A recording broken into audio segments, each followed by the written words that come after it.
আসসালামু আলাইকুম বন্ধুরা, আশা করি সকালে ভালো আছেন। আপনারা সবাই দেখতেছেন কৃষি ওয়ান ইউটিউব চ্যানেল এবং MD Mehedi Hasan Miraj Facebook page. দর্শক বন্ধুরা, আজকে আমাদের এই ছোট্ট ভিডিও আলোচনা বিষয় হচ্ছে আমন ধানের জাত পরিচিতি। তো আজকের এই পর্বে আমরা জানবো বাংলাদেশ এবং ইন্ডিয়ার জন্য সবচেয়ে বেস্ট কয়েকটি আমন মৌসুমের হাইব্রিড জাতের ধান নিয়ে, যেগুলো আমাদের উচ্চ ফলনশীল এবং আগাম জাতের কিছু হাইব্রিড ধান, যেগুলো বাংলাদেশে প্রতিটি জেলাতে চাষ করা যায়, পাশাপাশি ইন্ডিয়াতেও কিছু কিছু অঞ্চলে চাষ করা যাবে।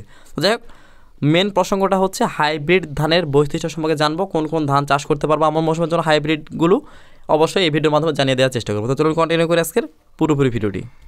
তো দর্শক বন্ধুরা, আমরা 1 নাম্বার জাত নিয়ে আলোচনা করব। লালতির কোম্পানির একটি নতুন জাত, সেটি হচ্ছে লালতির আমন। এই জাতটির নামই হচ্ছে কিন্তু লালতির আমন।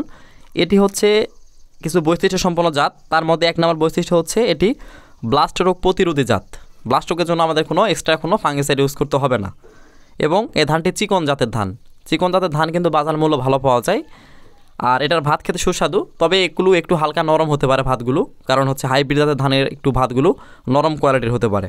আচ্ছা, এটি হচ্ছে বাতাস সহনশীল, অর্থাৎ বাতাসে ধানগুলো হেলে পড়ে না। অন্যান্য জাত দেখবেন আমন মৌসুমে কিন্তু বাতাসে হেলে পড়ে যায়, এটা কিন্তু বাতাসে হেলে পড়ে যাওয়ার কোনো সুযোগ নেই, এবং ধান পাকার পরে শীষ থেকে ধান ঝরে পড়ে না। আর এটা জীবনকাল হচ্ছে মাত্র 95 থেকে 100 দিন। সবচেয়ে কম জীবনকাল সম্পন্ন এবং হাইব্রিড জাতের সবচেয়ে সেরা একটি জাত হচ্ছে আমাদের এই লালতির আমন, যেটা চাষ করে সহজেই কিন্তু আমরা রবি শস্য চাষ করতে পারবো। এত আগাম ধানের কোনো হাইব্রিড জাত এখন আমি দেখিনি ভাই।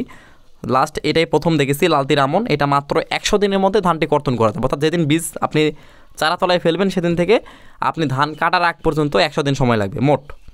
এবং এটার ফলন প্রতি 33 শতক জমিতে 22 থেকে 25 মণ পর্যন্ত পাওয়া যায়, তবে এলাকা ভিত্তিক যত্ন পরিচর্যার অনুযায়ী কম বেশি হতে পারে। তো চাইলে আপনারা এই লালতির আমন এই ধানটি চাষ করতে পারেন। আচ্ছা, 2 নম্বর জাত হচ্ছে বাংলাদেশ বেসরকারি প্রতিষ্ঠান ব্র্যাক কোম্পানির ব্র্যাক ধান 20। আচ্ছা, ব্র্যাক ধান 20 এটি কিন্তু নতুন জাতের একটি ধান। এটি হচ্ছে মাঝারি মোটা জাতের ধান। যারা আমন মৌসুমের জন্য হাইব্রিড কোয়ালিটির মোটা ধান চাষ করতে চান, তারা কিন্তু এই ব্র্যাক ধান 20টা চাষ করতে পারেন। এটা হচ্ছে মাঝারি মোটা ধান এবং ব্লাস্ট রোগ প্রতিরোধী জাত, অর্থাৎ ব্লাস্ট রোগের জন্য এক্সট্রা কোনো আমাদের ফাঙ্গিসাইড ইউজ করতে হবে না। এবং বিএলবি বা পাতা পোড়া এর রোগটি সহনশীল। যেমন বিএলবি রোগ হলে কিন্তু আমাদের একটা মহা সমস্যা হয়ে থাকে এবং আমাদের কিন্তু ফলনের একটা তারতম্য হয়ে যায়, আমাদের এক্সট্রা একটা ফাঙ্গিসাইড স্প্রে করতে হয়, সেগুলো করতে হচ্ছে না। বিএলবি রোগ প্রতিরোধী জাত এবং এটা জীবনকাল 120 থেকে 125 দিন এবং এটার গড় ফলন হচ্ছে প্রতি 33 শতক জমিতে 22 থেকে 25 মণ। সবগুলি কিন্তু উচ্চ ফলনশীল এবং এটা কিন্তু আবহাওয়া ভেদে এলাকা ভিত্তিক মাটি ভিত্তিক কম বেশি হতে পারে। আচ্ছা, 3 নম্বর জাত হচ্ছে বাংলাদেশ এবং ইন্ডিয়ার জনপ্রিয় একটি হাইব্রিড জাতের ধান, সেটি হচ্ছে বায়ার কোম্পানির অ্যারাইজ এজেড 7006। এই অ্যারাইজ এজেড 7006 এ ধানের কিছু বৈশিষ্ট্য হচ্ছে এটি মধ্যম চিকন জাতের একটি ধান, আর এটা হচ্ছে বাতাস সহনশীল জাত, অর্থাৎ বাতাসে ধানটি হেলে পড়ে না। আর এটার জীবনকাল 125 থেকে 130 দিন। এটা কিন্তু আগাম জাতের একটি ধান। আর এটার একটি সবচেয়ে ভালো বৈশিষ্ট্য হচ্ছে এটা পাতা পোড়া এবং বিএলবি রোগ যেটাকে বলা হয় সেটা সহনশীল, এবং বিপিএইচ বা বাদামি গাছফড়িং যেটা বলা হয় কারেন্ট পোকা, এটা কিন্তু সহনশীল একটি জাত। আর এটা আংশিক বন্যার পানিতে ডুবে গেলে ধানে কোনো সমস্যা হয় না। আর এটার ফলন হচ্ছে প্রতি 33 শতক জমিতে 22 থেকে 25 মণ, অর্থাৎ উচ্চ ফলনশীল জাতের একটি ধান। আপনারা চাইলে কিন্তু এটা চাষ করতে পারেন। আচ্ছা, 4 নম্বর জাত হচ্ছে বাংলাদেশ এবং ইন্ডিয়ার জনপ্রিয় আরেকটি ধানের জাত হচ্ছে বায়ার কোম্পানির ধানি গোল্ড। এই ধানি গোল্ড এই ধানটি কিন্তু বাংলাদেশের বিভিন্ন অঞ্চল চাষ করা হয় এবং ইন্ডিয়াতেও চাষ করা হয়ে থাকে। তো আসলে ধানি গোল্ড ধানের কিছু বৈশিষ্ট্য হচ্ছে এটা জীবনকাল 125 থেকে 130 দিন, অর্থাৎ এটা কিন্তু আগাম জাতের একটি ধান, যেটা চাষ করে সহজে কিন্তু আমরা রবি শস্য চাষ করতে পারবো। আর এটা মধ্যম চিকন জাতের একটি ধান। এটা বাতাস সহনশীল, অর্থাৎ বাতাসে ধানটি খুব সহজে হেলে পড়ে না, তবে বেশি বাতাস হলে ধানগুলো পড়ে যায়। পাতা পোড়া বা বিএলবি রোগ যেটাকে বলা হয় সেটা সহনশীল, অর্থাৎ এগুলো রোগ বালাই সহনশীল জাত।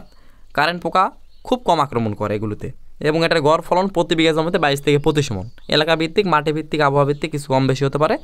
তো আপনারা চাইলে কিন্তু এই ধানি গোল্ড ধানটি চাষ করতে পারেন। আচ্ছা, পরবর্তীতে আরেকটি ধানের জাত হচ্ছে ব্র্যাক ধান 10। এটা কিন্তু একটি বাংলাদেশের বেসরকারি প্রতিষ্ঠান ব্র্যাক কোম্পানির আরেকটি নতুন জাতের ধান, সেটি হচ্ছে ব্র্যাক ধান 10। এটার কিছু বৈশিষ্ট্য হচ্ছে এটা মাঝারি চিকন জাতের ধান এবং বাতাস সহনশীল। আর এটা জীবনকাল হচ্ছে 112 থেকে 115 দিন, অর্থাৎ এটাও কিন্তু আগাম জাতের একটি ধান এবং উচ্চ ফলনশীল জাতের ধান। এটা ব্লাস্ট ও পাতা পোড়া রোগ সহনশীল, অর্থাৎ ব্লাস্ট রোগ এবং পাতা পোড়া রোগের জন্য কোনো আমাদের এক্সট্রা ফাঙ্গিসাইড ইউজ করতে হবে না। এবং এটার গড় ফলন প্রতি বিঘা জমিতে 22 থেকে 25 মণের মতো পাওয়া যায়, তবে এলাকা ভিত্তিক আবহাওয়া ভিত্তিক কম বেশি হতে পারে। তো চাইলে আপনারা কিন্তু এই ব্র্যাক ধান 10 এই বেসরকারি একটি প্রতিষ্ঠানে এই ধানটি চাষ করতে পারেন। আচ্ছা, এর পরবর্তী আমাদের আরেকটি হাইব্রিড জাতের ধান হচ্ছে সিনজেন্টা কোম্পানির 1011+। আসলে এই 1011+ এটা কিন্তু বাংলাদেশের সচরাচর বীজ খুব কম পাওয়া যায়, এটা কিন্তু ইন্ডিয়াতে বীজগুলো খুব সহজে পাওয়া যায়। তো ইন্ডিয়ার যে সকল ভাইরা দেখতেছেন ভিডিওটি অবশ্যই এটা চাষ করতে পারেন। বিএলবি রোগ সহনশীল এই ধানটি, আর এটা হচ্ছে মাঝারি চিকন জাতের ধান। আর কারেন্ট পোকা সহনশীল অর্থাৎ বিপিএইচ বা বাদামি গাছফড়িং বা শোষক পোকা এটা কিন্তু খুব কম আক্রমণ করে বা আক্রমণ করে না বললে চলে, এবং এটার ফলন হচ্ছে প্রতি 33 শতক জমিতে 22 থেকে 25 মণ।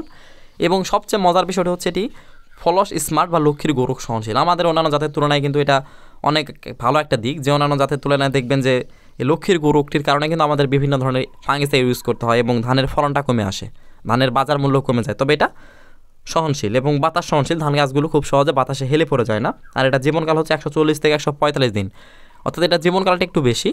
তবে যারা হচ্ছে রবি শস্য চাষ করেন না নিচু জমিগুলোতে, মূলত এই ধানটি চাষ করতে পারেন। তবে এটা চাষ করেও কিন্তু রবি শস্য করা যাবে, একটু আগাম চাষ করবেন এবং এটা একটু দ্রুত কেটে ফেলার চেষ্টা করবেন। 80% ধান পেয়ে গেলে তো চাইলে আপনারা কিন্তু চাষ করতে পারেন। আচ্ছা, পরবর্তীতে আমাদের আরেকটি ধান জাত হচ্ছে এই সুবর্ণ 8, অর্থাৎ এটা কিন্তু বাংলাদেশের বেসরকারি একটি প্রতিষ্ঠান সুপ্রিম সিডের একটি জাত সুবর্ণ 8 বা হীরা বীজ যেটাকে বলা হয়। আচ্ছা, সুবর্ণ 8 এটার কিছু বৈশিষ্ট্য হচ্ছে এটা চিকন জাতের আমন মৌসুমের একটি ধান। এই গাছের গড় উচ্চতা মাত্র 105 সেন্টিমিটার, এটা খাটো গাছ, একদম খাটো, বাতাসে হেলে পড়ার কোনো সম্ভাবনা নেই বললেই চলে। যারা বাতাসের চিন্তা করেন বা ভয়ে থাকেন তাদের জন্য কিন্তু এই সুবর্ণ 8 এই ধানটি অত্যন্ত ভালো। আর এটা দানার আকৃতি সরু লম্বাও, মোটামুটি ভাত খেতে ভালো। তবে এগুলো হাইব্রিড জাতের ধানগুলো সবগুলোটি ভাত একটু নরম হতে পারে, তো আপনারা চাইলে ভাত খাওয়ার জন্য চাষ করতে পারেন, এছাড়া আপনি বিক্রি করে দেবেন, কোনো সমস্যা নেই। আর এটা গড় ফলন প্রতি বিঘা জমিতে 22 থেকে 25 মণ। এক্সট্রা আমাদের যত্ন পরিচর্যা ভালো মতো হলে বা আমাদের মাটি গুণগত মান ভালো হলে কম বেশি হতে পারে ফলন, কোনো সমস্যা নেই। আর এটা আমাদের বাংলাদেশের প্রতিটি অঞ্চলে চাষ করা যায়, চাইলে আপনারা কিন্তু এই সুবর্ণ 8 এই ধানটি চাষ করতে পারেন। তো দর্শক বন্ধুরা, আমাদের কিন্তু হাইব্রিড জাতের বেশ কয়েকটি ধান আলোচনা করলাম, আরও কয়েকটি ধান আলোচনা করতেছি, সেটা হচ্ছে বায়ার কোম্পানির INH 16019। এই বায়ার কোম্পানির INH 16019 এই ধানটির বৈশিষ্ট্য হচ্ছে এটা জীবনকাল 130 দিন। এই 130 দিন হওয়ার কারণে কিন্তু আমরা কেটে কিন্তু রবি শস্য খুব সহজে চাষ করতে পারবো। আর এটা হচ্ছে মাঝারি চিকন জাতের ধান, অর্থাৎ চিকন জাতের ধানে কিন্তু বাজার মূল্য ভালো পাওয়া যায়। এটা বাতাস সহনশীল, বিপিএইচ বা বাদামি গাছফড়িং বা শোষক পোকা যেটাকে বলা হয় সেটা সহনশীল, এবং বিএলবি রোগ প্রতিরোধী জাত, অর্থাৎ এর জন্য আমাদের এক্সট্রা হলো আমাদের ফাঙ্গিসাইড স্প্রে করতে হয় না। আর মেন কথা হচ্ছে এটার ফলন আসে আমাদের 22 থেকে 25 মণ প্রতি 30 শতক জমিতে। তবে এটা এলাকা ভিত্তিক, আবহাওয়া ভিত্তিক কম বেশি হতে পারে। তো চাইলে আপনারা কিন্তু এই INH 16019 এই ধানটি চাষ করতে পারেন। এছাড়াও কিন্তু বাংলাদেশে হাইব্রিড জাতের অনেকগুলো ধান আছে এবং ইন্ডিয়াতে পাওয়া যায়। তার মধ্যে আরেকটি ধানের জাত হচ্ছে পেট্রোক্যাম কোম্পানির পাইনিয়ার 27P31। এই পেট্রোক্যাম কোম্পানির পাইনিয়ার 27P31 এই ধানটি কিন্তু অত্যন্ত ভালো, এটা রোগবালাই সহনশীল। আর এটা জীবনকাল হচ্ছে 128 থেকে 130 দিন। ফলন প্রতি বিঘা জমিতে 22 থেকে 25 মণ। এটা রোগবালাই সহনশীল, যেমন বিএলবি বা বিপিএইচ এই রোগগুলো সহনশীল, পাতা পড়া রোগ আক্রমণ করে না, এবং এটা আংশিক বন্যার পানিতে ডুবে গেলেও কোনো সমস্যা হয় না, এবং নিচু জমিগুলোতে খুব ভালো হয়, বাতাসে পড়ে যাওয়ার তো কোনো সম্ভাবনা নেই বললেই চলে। তো চাইলে কিন্তু আপনারা পাইনিয়র 27P31 এই ধানটি চাষ করতে পারেন। তো দর্শক বন্ধুরা, আমরা যে ধান জাতগুলো আলোচনা করলাম হাইব্রিড জাতের ধান নিয়ে, তো এগুলোই বাংলাদেশে হাইব্রিড জাতের ধান এবং ইন্ডিয়াতে চাষ করা যায়। এছাড়াও আরও অনেক হাইব্রিড জাতের ধান আছে, একটা ভিডিওতে আলোচনা করলাম না, নেক্সট কোনো ভিডিওতে আবার আলোচনা করব। তো এই পর্যন্ত সবাই ভালো থাকবেন। আর আমি কিন্তু কোনো রকম বীজ বিক্রি করি না, বীজ বিষয়ে আমাকে কোনো কথা বলবেন না, আপনারা বীজগুলো আপনাদের নিজ দায়িত্বে সংগ্রহ করে নেবেন। তো ধন্যবাদ সবাইকে, আল্লাহ হাফেজ।